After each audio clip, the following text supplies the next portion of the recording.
Des vidéos montrant 3 avions de ligne transportés sur de gros camions en Arabie Saoudite ont récemment fait surface sur les réseaux sociaux. Des personnes ayant aperçu les 3 Boeing 777 appartenant à Saudi Airlines sur des camions à 26 roues à Jeddah ont capturé le moment et l'ont partagé en ligne. Les images montrent des véhicules d'escorte de la police et du service de la circulation, ainsi que de nombreux membres d'équipage, aidant le convoi avancé. Si le convoi a provoqué des embouteillages à certains endroits, il a également attiré des foules, dont des enfants, qui l'observaient avec étonnement depuis le bord de la route. Dans un premier temps, on a cru que les avions étaient transportés pour être entretenus ou exposés près de l'aéroport international King Abdulaziz de Jeddah. Cependant, il a été révélé plus tard que la destination finale des remorques de 100 mètres de long était Riyad, la capitale de l'Arabie Saoudite, située à 850 km de là. L'Arabie Saoudite est devenue le premier pays au monde à transporter un avion sur 850 km par voie terrestre. Le précédent record avait été établi en 2004 lorsqu'un avion avait été transporté à travers l'Europe, parcourant 643 km de l'aéroport d'Heathrow au Museum of Flight en Écosse. L'Arabie Saoudite a non seulement battu ce record, mais elle l'a fait en transportant 3 Boeing sur une aussi longue distance. Il ne s'agit pas seulement d'un record, mais aussi d'une stratégie de marketing bien planifiée et largement couronnée de succès de la part de l'Arabie Saoudite. Analysons plus en détail les raisons de cet exploit remarquable. Le premier appareil, immatriculé à ZAKG, est un Boeing 777 âgé de 26 ans, livré à Saudi Airlines en 1998 et cloué au sol après 18 ans de service. Cet avion retiré du service est immobilisé à l'aéroport de Jeddah depuis 8 ans. De même, les 2 autres avions ont également été cloués au sol depuis 7 à 8 ans, après environ 18 ans de service. Collectivement, ces 3 avions ont effectué un total de 50 000 heures de vol au cours de leur vie opérationnelle. Lorsque les avions atteignent la fin de leur durée de vie, ils sont généralement envoyés dans des cimetières d'avions, c'est-à-dire de vastes zones où les avions sont stockés pendant de longues périodes. Ces avions sont protégés contre la rouille, qui est très dangereuse pour le métal. Même après la fin de leur service, les avions doivent faire l'objet d'un entretien périodique, notamment d'un nettoyage, car ils contiennent encore des composants précieux tels que des moteurs, des appareils électroniques, des trains d'atterrissage et des sièges. Avec un peu d'entretien, ces pièces peuvent être réutilisées dans d'autres avions. Une fois toutes les pièces démontées, la structure restante n'est pas perdue. Les matériaux des avions modernes peuvent être recyclés, même après 90 ans. Des métaux comme l'aluminium, le titane et l'acier peuvent être réutilisés à la fin de leur vie utile. L'état de l'avion est d'abord évalué. S'il peut être réparé, il est souvent converti en avion cargo ou utilisé comme simulateur de vol. De plus, les avions cloués au sol sont reconvertis en attractions touristiques, servant d'hôtel, de café ou de musée dans le monde entier. Cependant, pour utiliser les avions de cette manière, il faut d'abord avoir les moyens financiers de les acheter. Ensuite, il y a le coût du transport.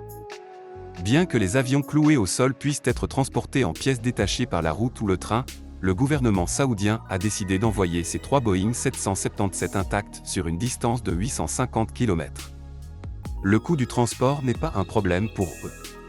Ces avions seront exposés lors du festival de la saison de Riyad. Pour ce méga-événement, un aéroport grandeur nature a été construit, comprenant une piste et une tour de contrôle, et 3 véritables Boeing 777 y ont été acheminés. Les touristes du monde entier pourront dîner à l'intérieur des luxueux avions, dans le cockpit ou même dans la tour de contrôle. Débutant en octobre 2024 et se poursuivant jusqu'en mars 2025, cet événement est un élément clé de la vision 2030 du prince saoudien Mohammed Ben Salman. Lancé à l'origine en 2019, le festival a eu du mal à gagner une reconnaissance internationale en raison de la pandémie, mais il est revenu en 2022 avec 75 000 visiteurs assistant à la cérémonie d'ouverture. L'année dernière, le festival Riyad Season a attiré 50 000 touristes, et en 2024, il devrait établir un nouveau record de fréquentation.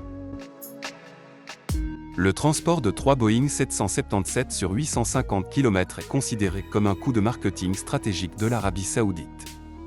Cette initiative a attiré l'attention du monde entier et du pays sur la saison de Riyad 2024 et a permis d'établir un nouveau record mondial, reflétant ainsi la transformation en cours du pays. Dans le cadre de la vision 2030, Le prince saoudien Mohammed Ben Salman vise à réduire la dépendance du pays à l'égard des recettes pétrolières.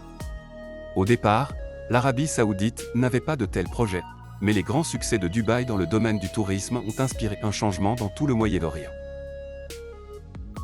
Le voyage de 3 Boeing 777 de Saudi Airlines de Jeddah à Riyad n'a pas été de tout repos.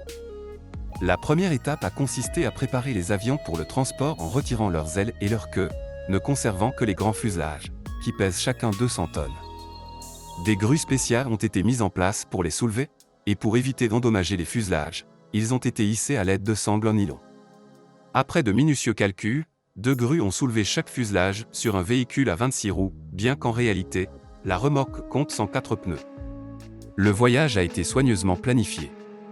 Aux endroits où le convoi, qui s'étendait sur plus de 100 mètres, gênait la circulation normale, l'itinéraire a été modifié pour permettre au trafic de circuler sur des voies hors route. Le convoi n'a pas roulé à plus de 200 km/h afin d'éviter de déstabiliser le chargement. Des véhicules de police ont escorté le convoi pendant tout le trajet. L'ensemble de l'opération, allant du démontage de l'avion au transport et au remontage des ailes, a duré une dizaine de jours comme de nuit. Cet effort montre clairement que l'Arabie saoudite prend au sérieux sa vision 2030, et nous pouvons nous attendre à voir de nombreuses autres démonstrations de ce type à l'avenir. Toutefois, une question demeure, l'Arabie saoudite peut-elle vraiment rivaliser avec le tourisme de Dubaï? Qu'en pensez-vous? L'Arabie saoudite peut-elle surpasser Dubaï en tant que destination touristique de premier plan? Faites-nous part de vos réflexions et de vos opinions dans la section des commentaires ci-dessous.